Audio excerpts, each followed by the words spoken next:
Welcome, everybody. Thank you for coming once again. I sincerely appreciate you showing up. A lot of you have been here every day. Thank you so much. We've been doing this program for almost a month now, and all of our daily doses have been quite important, all geared to ways to hold the COVID crisis and the economic situation in ways that actually work for us. And in a way, all of the previous editions have led up to today, because what we're going to do today is vision forward as to how life can be after this crisis has passed. So we're going to plant a blueprint, set up a blueprint for a post-COVID world that works for everybody. I'm excited about this. So let's begin with a little story that happened to me the other day. I went to the local grocery store, and there was a big sign on the door saying, "These are amended hours until the world goes back to normal." And two things happened inside me when I saw that phrase. One is, yeah, man, I can't wait for the world to get back to normal, go out to restaurants, go to movies and concerts, be able to get out of the house. And then the second thought that was kind of daunting. I thought, well, the world that was normal is not the greatest world there was or could be. That the world, the quote, normal world, is extremely dysfunctional in many ways. And I thought, I don't really know if I want the world to go back to normal. This might be a good chance to make the world go back to a better place than normal. Many years ago, my mom sent me to the grocery store to get some applesauce. And I noticed an interesting sign on the shelf. It said, Mott's applesauce, $1.79 or whatever the price was, regular or natural. I thought, regular or natural, what does that mean? So I picked up the regular jar, and it said in apples, sugar, water, and all kinds of preservatives and colorings and flavorings. I thought, I picked up the natural jar, and it said just apples and water. And I thought, what is regular is not what is natural. And we were not born to live regular. We were born to live natural. So, wellness is our natural state. We were born to live healthy. Many great metaphysical teachers say that the human body was built to last 120 years. But because we have stress and bad foods and bad thoughts and we live in negative environments, we tend to decrease our lifespan. And so when illness comes along for an individual, it's not a punishment from God. It's a wake-up call. And it's saying, somehow you have strayed from your natural state, and this lesson here is a red flag. It's an invitation to come back to who you were born to be. And if you've worked with an illness in any way, you know that you can really use it for a wake-up call. People who get a terminal prognosis, or people who are laid up for a while, they start thinking about the quality of their life. And they start thinking, is there another way I could be living? This might be an interesting opportunity for a lifestyle upgrade. Now, that's the way it works with individuals, but it also works that way for our planet. And when I'm thinking about when the world going back to normal, well, what's the normal world? Well, I looked up some statistics. And in World War II, 75 million people were killed. And it's horrible. How did that happen? It's man's humanity and inhumanity to human beings.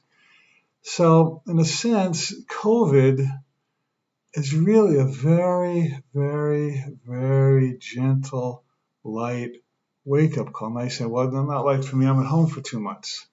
Well, yeah, not light for me that people are dying. Well, yeah. But look at the statistics. I read yesterday, there are about 200,000 people around the planet who have died as a result of the infection. That's sad. That's tragic. I hate to see anyone die for an infection like this. And if I knew somebody who died, I would mourn them. I would grieve with their family. Meanwhile, every year on planet Earth, 5 million children die of starvation. 5 million. But that's not in our face. We don't consider that a panic situation. But shortage of toilet paper, that's panic. So, what this is getting to do is look at how we're living and ask ourselves, is there a way we can live better? One more statistic I find very interesting, that 1 out of 6 Americans takes a prescription psychiatric drug, mostly for depression. I'm not criticizing anybody for taking psychiatric drug because, well, you need to do what you need to do. But is it really natural that 1 out of 6 human beings in a large affluent country need to be depressed? Is that normal? It's normal, but it's not natural. So I'm more interested in looking at what is getting people to be depressed in the first place and getting them out of depression, regardless of how they get out of it. People lead depressing lives. People go to jobs they hate. They hang out in relationships that don't work. And it's no wonder we're depressed, because our values are inverted. And we worry about things that God would take care of if we just let God. So if that's the normal world we're going back to, count me out. I'm not into returning to a normal world at all. I'm into returning to a better world, and I think you are too. So I took some time last night, and I thought out, if we're going to go back to a better world instead of a normal world, what would that look like? And what would be the elements of a better world? And I thought, well, maybe I'll come up with a handful of thoughts. I came up with 10, and probably more. I whittled it back to 10. But here's my list of how this crisis, this health and economic crisis, can end up yielding better lives for a lot of us, or all of us. Well, first of all, this is inspiring us to get quiet, get still, go in, and pause. And, a lot of us run around doing crazy things, chasing money and chasing fame and power and sex and, doing things that really distract us from ourselves. But then we sit quietly and we pray or meditate and tune in. This month or 2 or 3, whatever it is a parenthesis in insanity. Now, I know there's a lot of insanity going on with people panicking, worrying. Okay, got it. But really, the insanity that goes on a day-to-day basis on a more subtle level is far more pervasive and dangerous and toxic. So what we're being offered here is a parenthesis in insanity where we can just drop in and get quiet. How healing, and if you've done any of that during this time period, you know how holy and how valuable it is to just be with yourself and your higher power and to be still. Now, it's also giving us a chance to appreciate and enjoy time with our families and loved ones. And I coach so many people say, I'm so busy and my job is so demanding, or I just wish my husband would be home more with me and the kids. And now it's happening. We've actually gotten the answer to our prayer, a lot of us, to be home more with our families. How holy is that? Now, a lot of us are having challenges with our families. Stuff that we didn't deal with because we were so busy running around is in our face. Got it. Domestic violence is actually up, sorry to say, in some countries. But it's also a chance to heal. And I cited a number of stories over our month in which people who were estranged from their families or having troubles with them, they got to be home and actually face their issues and speak from their heart and heal. So this is a huge, huge opportunity for connection and healing with our families. Now, it's also a chance for us to do a fearless and searching moral inventory of our work and our lifestyle. I wrote a book years ago called Why Your Life Sucks and What You Can Do About It.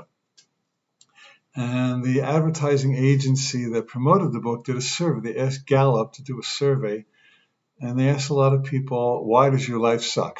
It wasn't my idea, but that was their idea. And the largest answer, most people said that their life sucked because of their job.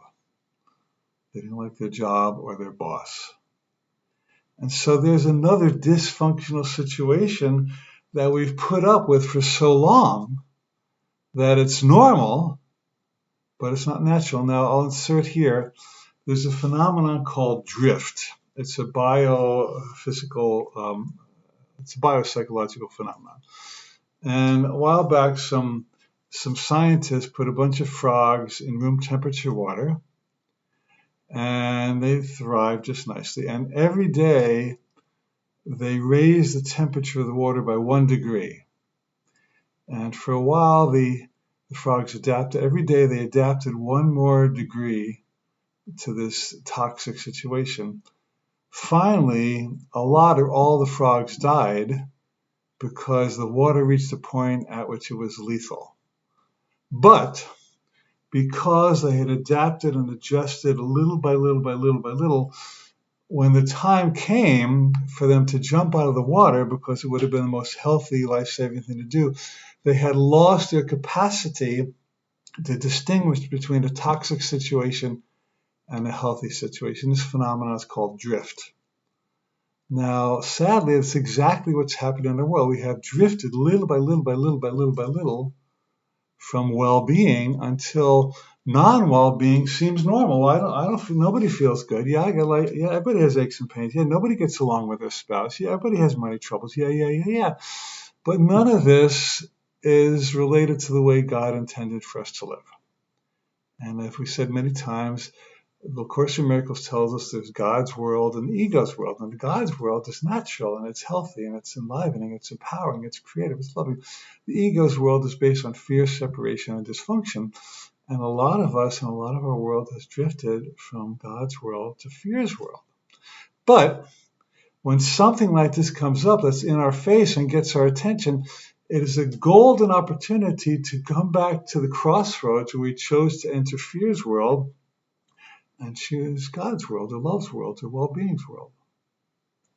Now, this is also giving us a chance to reinvent ourselves. How cool is that? Now, a lot of small business, very sadly, are losing their business because you can't have your restaurant open or your local gift shop. And a lot of people are being pushed to reinvent themselves. But that's not a bad thing, because if what you were doing was not in your ideal situation, being moved to reinvent yourself is a fabulous open doorway. And I coach lots of people who've lost their job out before COVID. And I said, how you doing? Well, I was sad when I lost my job, but now I want to go into photography. Or I want to open that restaurant, or I want to be a coach. And so when that which wasn't working is taken away, or that which was working moderately well was taken away, it's the biggest and best opportunity to ask yourself what would work really well, not just moderately well. The enemy is average. See?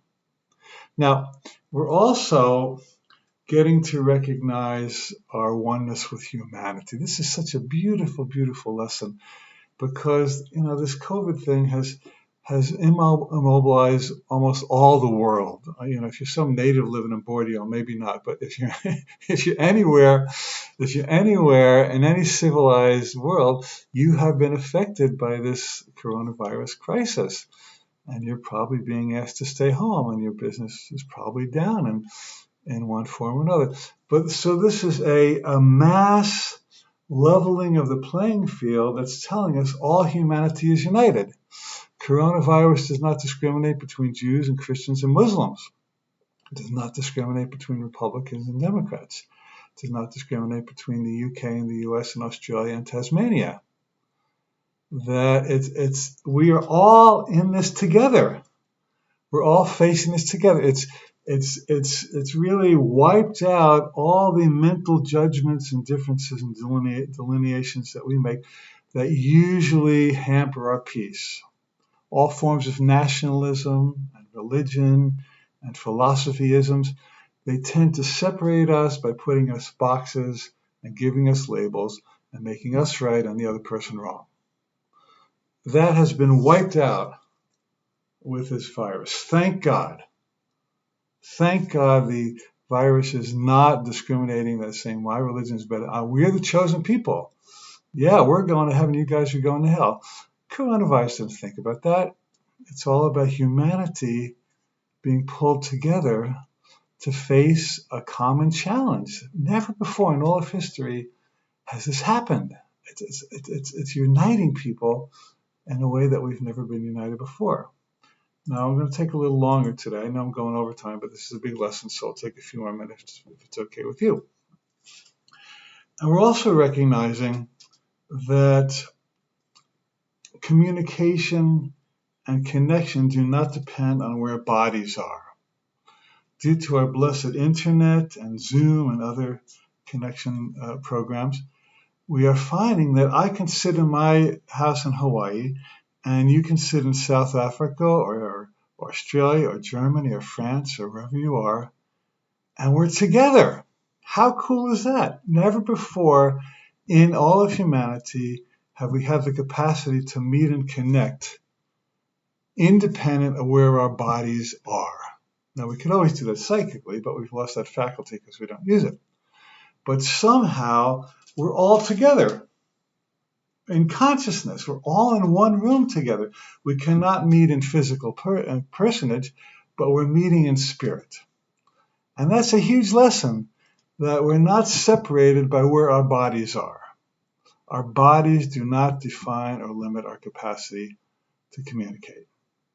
We're also recognizing that helping each other is more rewarding than hoarding. Now, when a crisis comes up, you have people who, it's turned in one direction or another.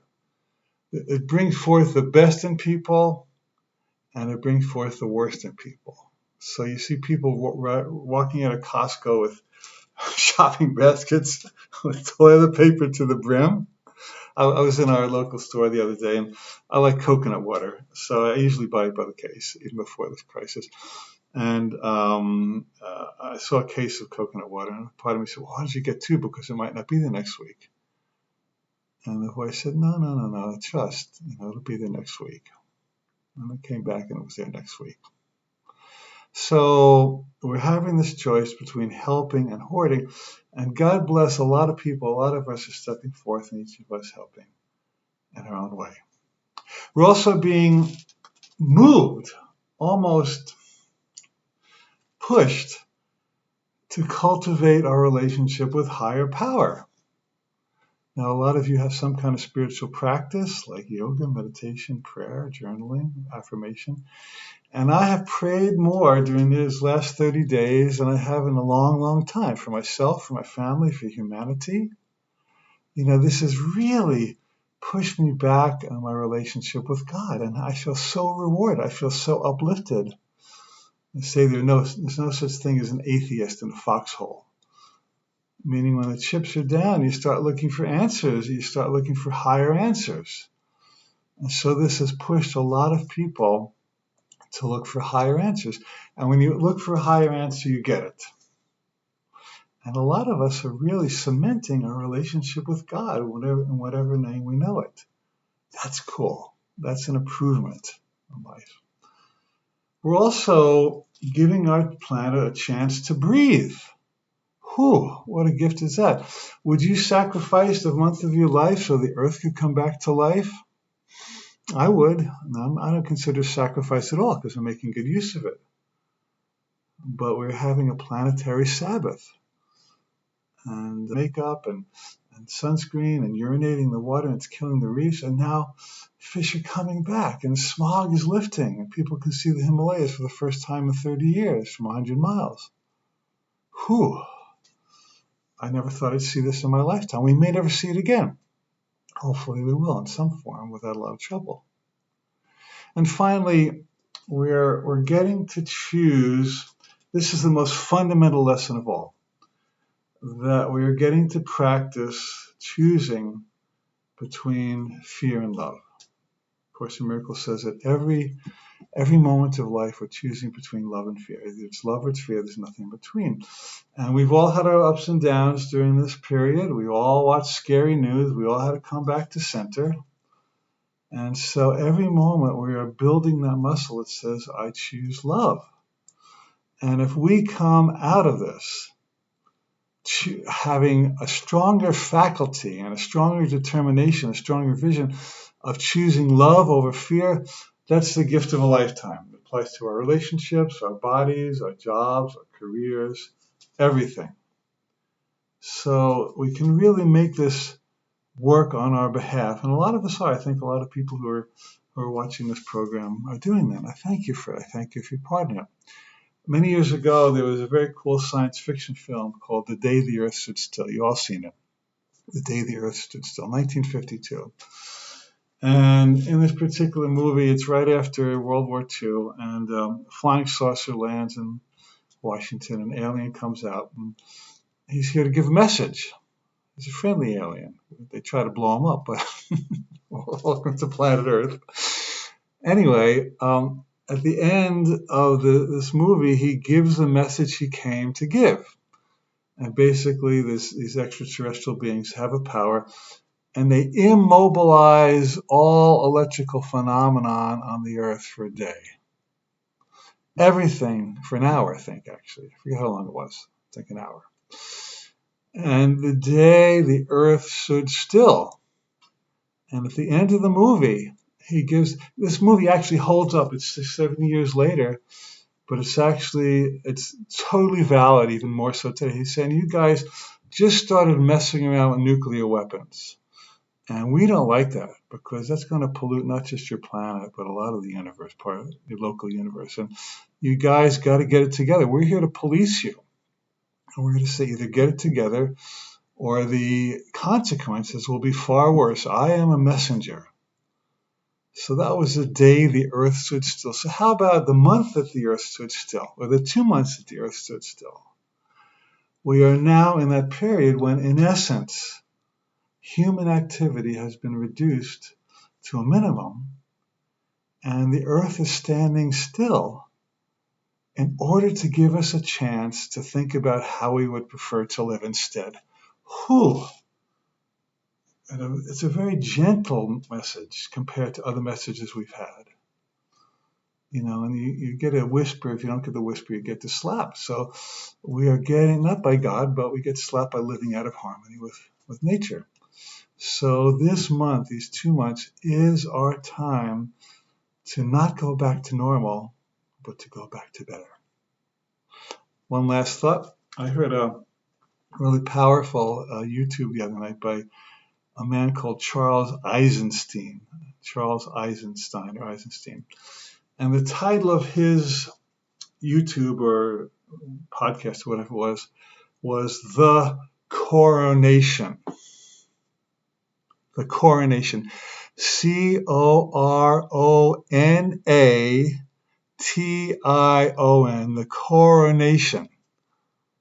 Does that word corona, that makes up that word coronation, ring any bells for you? So what's happening is the corona is actually the beginning of the coronation.